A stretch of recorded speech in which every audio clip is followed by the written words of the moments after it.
I'm Nana Farika. The time has come for the lioness to tell her story from her viewpoint and tell the world who Queen Omega is. This is the lion's voice. What do you have to tell the people about Rastafari? Light to the world. The king of kings and the conquering lion of the tribe of Judah. I left himself. Where's my ruler? Hey yo! Yeah. Hail him high, hail the black king, born the 23rd of July. So tell them guy, who praise God up in the sky, it's a lie. The Almighty living on your night. From ancient time, them a try. Them Romans, though them just open them suit and ties. Criminals ain't got no alibi, they stole my people. Then them come without them genocide. Are you talking about slavery? Them couldn't kill. The lion will come conquer Judah tribe. Go through tribulation, I and I strive, see sufferation, I and I still rise. That's why we tell them, in America, live Rastafari in every ghetto area. We come to tell them, in a Toronto, straight at I feel that Rastafari who have touched the continent have a different vibration, and just I didn't even know that day I went to the continent, and everything is making sense now. You understand? Everything is making sense because this is our divine destiny. Talk to us about Uganda, the agricultural project. Because All Uganda. right, so before I move to Uganda, Okay. we spent 1 week in Ethiopia. I was telling you, right? Yes. And in that week, we the first day we spent in Sashamane overnight. Okay. And then we were taken to the His Majesty's Summer Palace. Yes. In Wondergenet. Yes. Right, which is really Wondergenet is a different word, but it's a wonder. It's one of the wonders, Yes. Because really I was just so overwhelmed, and I can't find any word to tell you about how I felt when I was there, But I sat in the palace around the table and wrote up an agricultural project, right, overnight, and took it the following day to the appropriate authorities. I don't remember what ministry it was now, right? And within a day, the project was approved, and we received a license. Wow. And by the time we left Ethiopia, and I told you we spent 1 week, right? Yes. By the time we left Ethiopia, we knew what we wanted to do, all right? Yes. So we went back to Tanzania where we were staying, and we after that we spent 2 months or so in Tanzania in the area. Yes. And then we left and we said, okay, we're going to Europe to because we did, it was a soya processing project that we came up with. Okay. And so we needed now to find markets, because we want to export the soya beans to be processed, right? Yes. And so we went into Belgium, and we spent some time there, and we visited processing factories and so on. And then we came back to Jamaica. Okay. And that was when my father got up during that time my father got up and sang the Ethiopian anthem, right? And then we went back in to Ethiopia. We were in Jamaica. We were hoping to find. We had planned that we would put on a show, because my husband now is more of a promoter, and and yes. he knew a lot of the artists and so on. So what was your husband's name? Well, I used to call him College Red. Okay. But Joseph Williams was his name. Okay. He's passed now. Okay. Sorry to hear that. So we had developed a plan to get artists to come to, because everywhere we went in Africa, we go to Kenya, and the youth just surround us. I'm telling you, one day I even got scared. really genuinely scared, because you know when you live in Tanzania, you're going to Kenya. Tanzania is more like the rural part of Africa, so Yes, it's yes. slower paced and everything. And so they would warn us, when you go to Nairobi, you have to be very careful and all of that. So when we went to Nairobi, we went on a tourist bus, right? We traveled inland from Arusha to Nairobi, and we were the only black people on the bus. Wow. Just by, even on the plane going to Africa, we were the only black people on the Wow. plane. And coming back, the same thing, right? So the when we got to the border with Tanzania and Kenya, you know, you have to go to the go through customs, right? So Yes, you have to yes, come off yes. the bus and go into the building, and I'm coming down the building, coming down the steps of the bus. So I'm looking down, I'm not looking out, I'm looking down, making sure that I'm taking the right steps. And I just hear a voice, sister, Mhm. sing a reggae song for me. So I have to look up now to see who is asking for this, you know. Yes. And I look up and see a young man at the foot of the steps begging me for a reggae song. Now this is the kind of way, as they see you, they know it's Rasta and they're associated with reggae.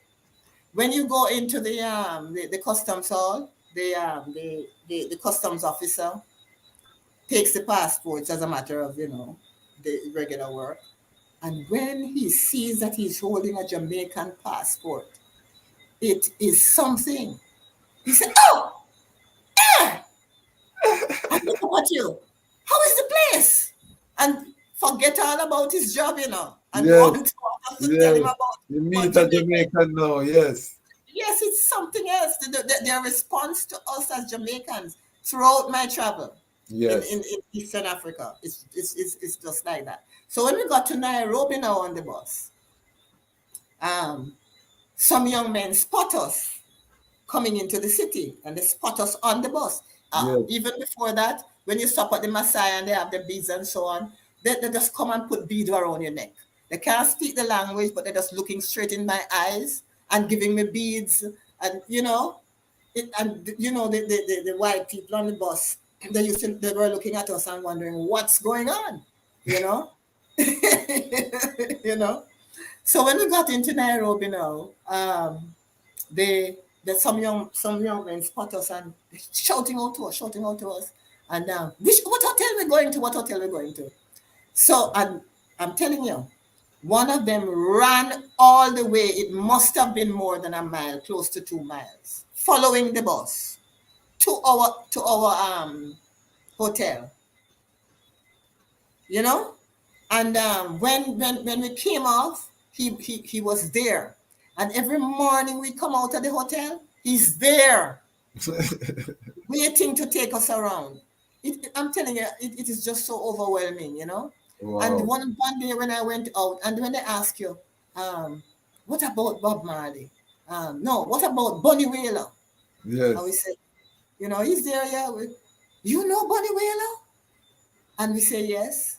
And wow, it's just like, you know, they can't believe it. And Yes. so it's just the crowding around you. When you look on the buses, for example, you know, you would see a huge bus, and the entire side of the bus is marked Buju Banton. Yes. That is how you know, it's just so amazing. So one of those days, we so much we were crowded.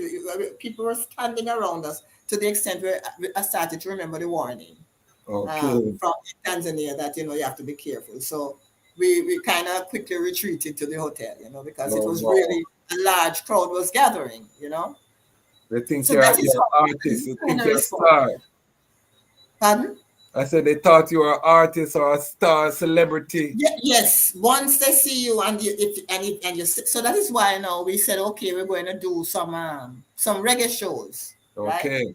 And so we came to Jamaica, and we contacted some of the artists, and we made some arrangements to do the reggae shows, and then we went back in because we're trying to find funding for Yes. the project that we developed.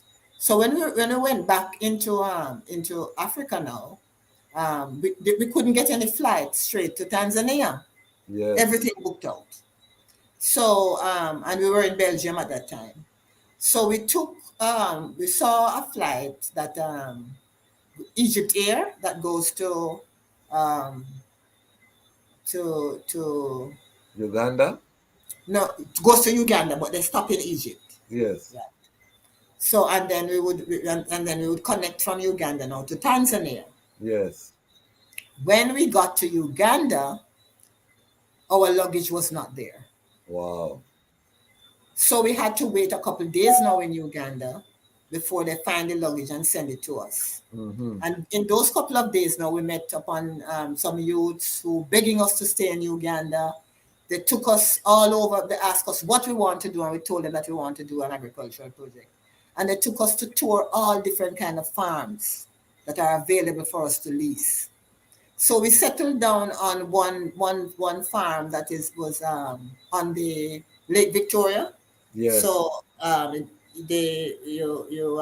you're sitting on it had all the infrastructure. Yes. It had a whole herd of Holstein cows. It had a dairy working. The laborers were there living. There's a pickup to take the milk for sale to a shop that is part of the whole farm project. And we met the owners in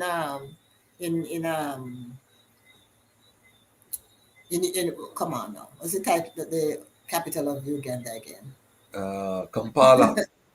Kampala. So the owners. You see how she test me, people. You see how me test me. I'm ready for it. Don't take it lightly. Don't take it lightly. So the owners were young men because they inherited the property from their father who had died. And you know, the young men, they don't really want to do this type of thing. You know, them in the city running their business. And so we leased the property from them. Yes. And we were there for and we ran the business, you know. Wow. Operated the business.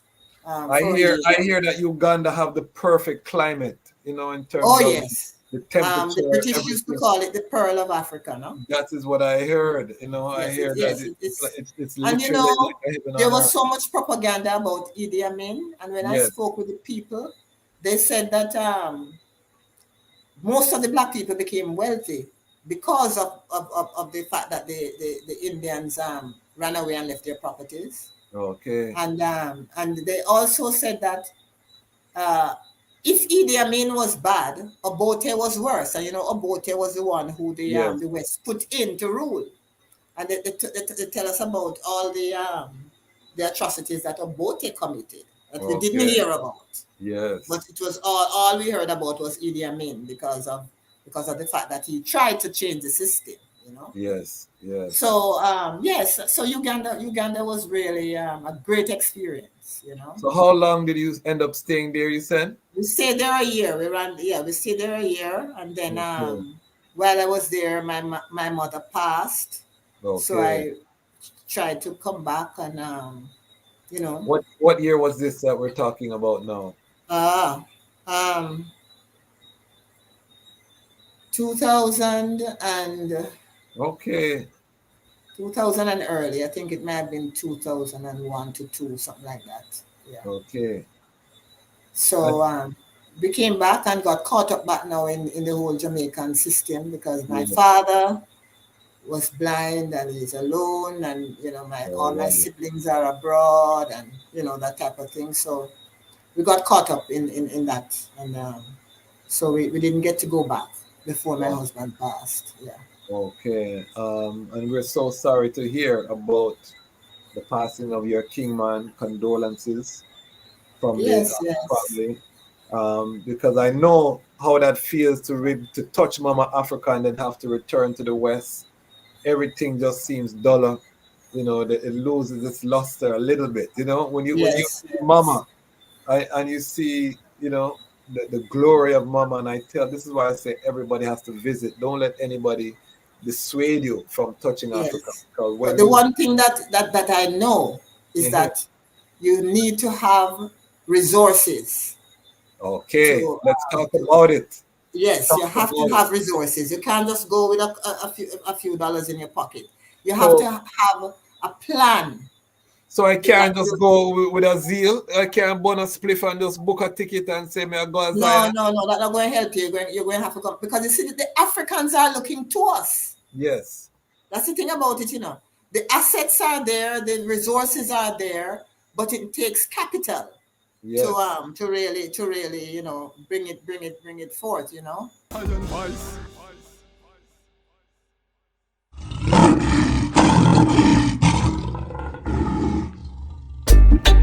Yeah. Rastafari. Emperor Haile Selassie the first. Tell the people about embrace many. Well, even if the stars they fall and the moon turn into blood, well, to the coming war we stand tall. I will shower you with my love. And even when the people start ball, cause they see the city streets them flood. But when the hurricane blow down their wall, I'll be by your side and me nah budge. Think I found the love of a lifetime. I love you every day or the night time. Almighty, I made your light shine and unto I, your love was a lifeline. Think I found the love of a lifetime. I love you every day or the night time. Almighty, I made your light shine and unto I, that light was a lifeline. It seems like the world is upside down. I will never hide, I'd rather stand my ground. Lion of Judah blessed with the triple crown. Can't come fool I with no circus clown. Now fear no hurricane or the cyclone. Respect for Mama Earth with that embedded on me bone. That's why I will never leave you alone. Protect you from harm when the alarm sound. So even when the stars they fall and the moon turn into blood, to the coming war we stand tall.